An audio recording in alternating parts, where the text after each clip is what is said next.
All right. Thanks for stopping by. Tomorrow's gonna be a big day.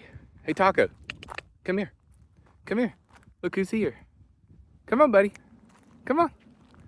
Hurry. Tomorrow's gonna be a big day, buddy. Guess what we're gonna do? We're going to go shopping for a travel trailer. Yeah, that's what we're gonna do. We're gonna make a big change. I decided if I'm gonna make a change, it's gonna be a big change. So I've got a couple in mind. It turns out I thought that finding a used small travel trailer would be an easy task. Turns out it's easy to find a travel trailer if it's like over 18 or 20 feet. They're everywhere and at decent prices. I don't want that. I want a small one. I don't want anything over 15 feet. The van, I think, is 17 feet. And I want a travel trailer a little bit smaller than the van. It's gonna be life-changing. We're gonna have a kitchen, a bathroom. I'm gonna get one that's at least 6'4" on the inside. It's shower day, by the way. I've got my water out, getting ready. And we're gonna do this. We are going to do this. It's all about the price. So I have lived in this van for 7 years. I've lived like a frugal miser, right? Haven't spent much money. I worked my job for 25 years. Did a little bit of saving. So I'm gonna be paying cash for this travel trailer. I'm going to look at 2 tomorrow up in Havasu. Taco, you left me. He loves to lay on that rug in the sun. Look at him over there. Good boy. He looks naked without his collar on. Yellow Wolf took it off of him to give him some time just for his neck to, his hair was getting, kind of fluffed up from that collar. And she always checks it to make sure it's loose enough. But out here in the middle of nowhere, yeah, he can go without his collar while we keep an eye on him. So back to what's about to happen in my life. Big changes. So in the previous video, which did very well with the interaction that I got from you guys, I really, really appreciate that. I have read through, I think, almost all the comments, and it was like 400 comments. So it's taken me some time. And there's a lot of people that are telling me, if you're going to do this, go ahead and do this. It'll change your life. Now, turns out I have the perfect tow vehicle. So I've been talking with people who know about towing. The only thing I've ever towed was a pontoon boat. I used to tow a pontoon boat to the lake when I lived in Alabama, and that was about a 30-mile round trip. And the pontoon boat I used to have, I think it was like 18 or 19 feet. So I remember towing it. I don't have a problem backing a trailer. I know how to do that. So that's something you either know how to do, or you either have the knack for it or you don't. And I've always been able to back a trailer, no problem. But I need to educate myself on what I'll need for like anti-sway bars and stuff like that. I don't even know if you need one of those on a trailer under 16 feet or not, but I'm gonna find out. I'm gonna get all that stuff. And I can run a trailer off of that big power station that I have that has a 30 amp round plug on the front of it. It's like a 3,840 watt hour power station. I can run the whole trailer off of that for boondocking, and that's what I'll mostly do. Now let's talk about, where do you go if you get a travel trailer? Well, I've been all over the country. I've marked places on the map. I like to go up in those little nooks and crannies way up in the forest. Well, those days will be over, but I know a lot of places that's well suited for a small travel trailer. So it's not like I'm out of places to go. All over Arizona, Colorado, let's see, some in California, New Mexico. I know a lot of places where a travel trailer will be just fine. And plus, I could still go deep into the woods in this van. What I've noticed a lot of people do is they go out to these free camping areas like National Forest and BLM and stuff.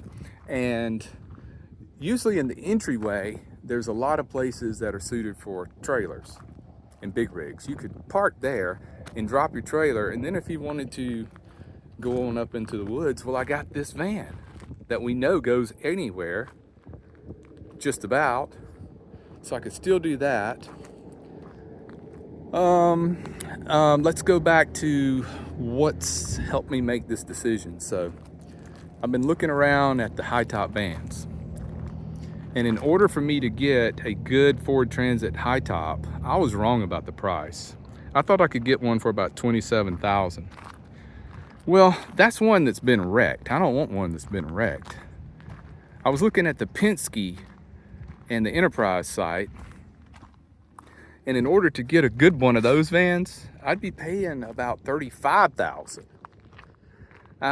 Not gonna do that. And then all you get's an empty van, and then you'll spend a lot more building it out and that kind of thing. So I think, are you ready for the adventure that's coming? This is going to make great content at the least. And if I decide it's not for me, well, I guess I'll sell it and somebody will be getting a good deal on a travel trailer. So I'm hoping I can find one a couple of years old. But that's looking, I can't believe how difficult it is to find a small travel trailer that's gently used. Now you can get one, you know, this big, they are everywhere. There's just an abundance of them. But I do not want one any bigger than this van. That's gonna give me a full-size bed, it's gonna give me a kitchen, and a big dry bath, a real bath that's got a toilet, a shower, and a sink all separate. A wet bath would work, but we'll see how that goes. So what do you think? I think it's gonna be awesome.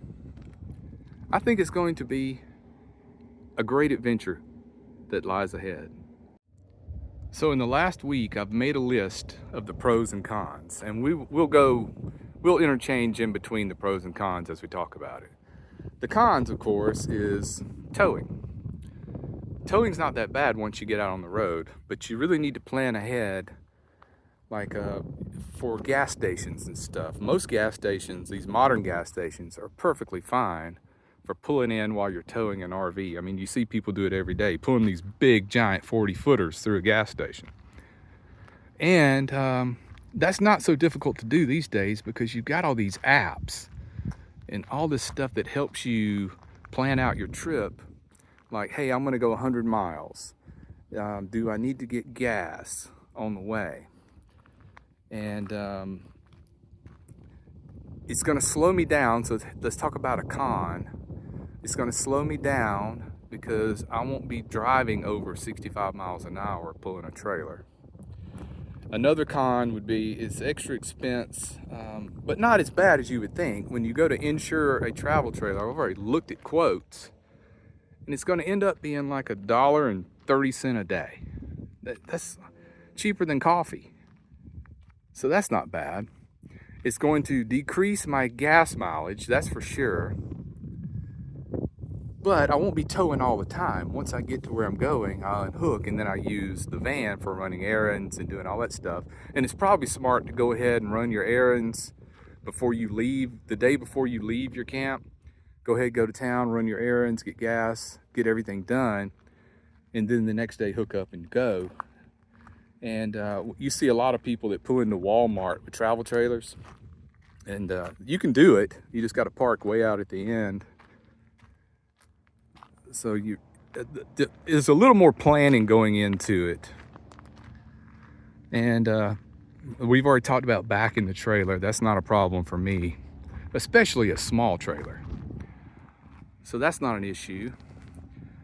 Let's see, and now let's focus more on the pros. The pros is what you get.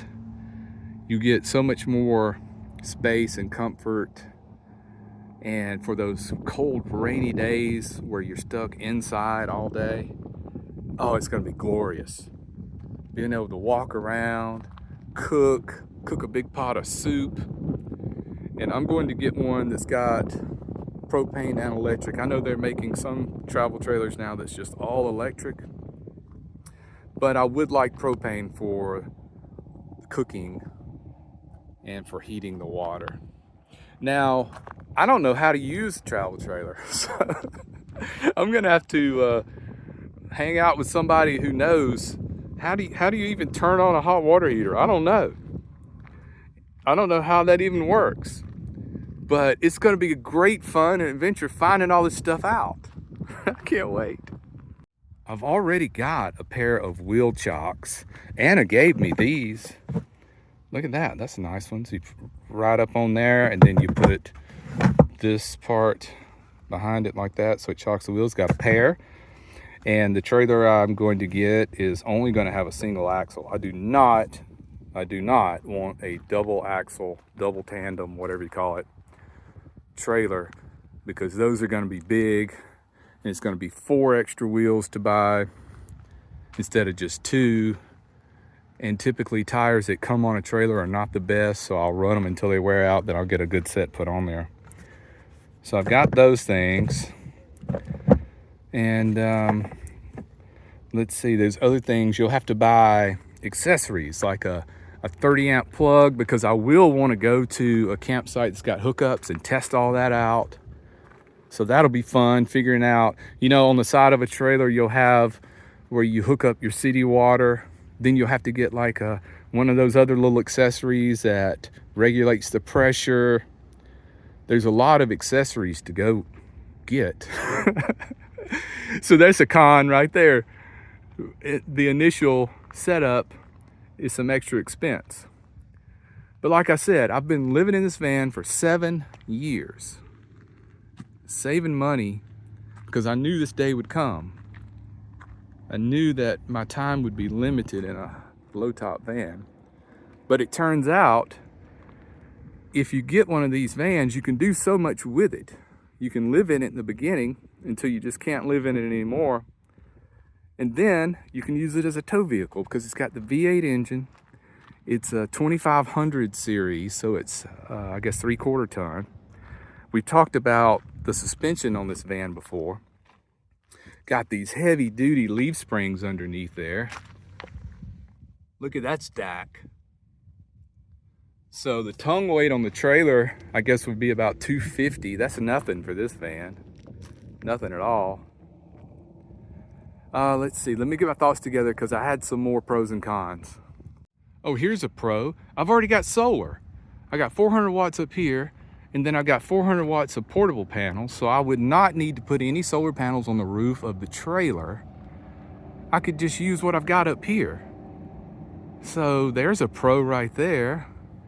Okay, so here's another, hooking up the trailer. I don't have a backup camera, so I think it'd be best to open the doors and then back up to the hitch. That way I could see it much better. That's gonna take a little getting used to. But I will be selling all of this. I'll be selling the swing out. I think I paid $450 for the swing out back about 4 years ago, and it's been great. It's from KUAT, KUAT.com. So go to their website, KUAT.com, see what these are going for. Probably about $450, maybe more than that these days. But I'll be selling all that for, I'll sell that for like $200, the swing out hitch, and then the rest is free. So whoever buys the hitch gets the rack for free and the box for free and all that stuff for free. So I won't need that. That's just extra weight that I don't need anymore. I already got the receiver hitch. I'm gonna have to have it wired up. There's no wiring harness, so I'll have to take it to a technician who knows how to do that. I do not know how to do that. Trailer brakes. I'll have to get that in the kit also, because the trailer will come with brakes and you'll need to mount a little controller. They call it a brake controller, and it just mounts to the dash. And you would set that probably for a small trailer on about number 3. It goes from like 1 to 10. And you just drive around, hit the brakes and test it. If it's not enough, you put it up to 4. And if you got it too much, where the brakes on the trailer are working too much, then you take it back down a little bit. You figured that out pretty quick.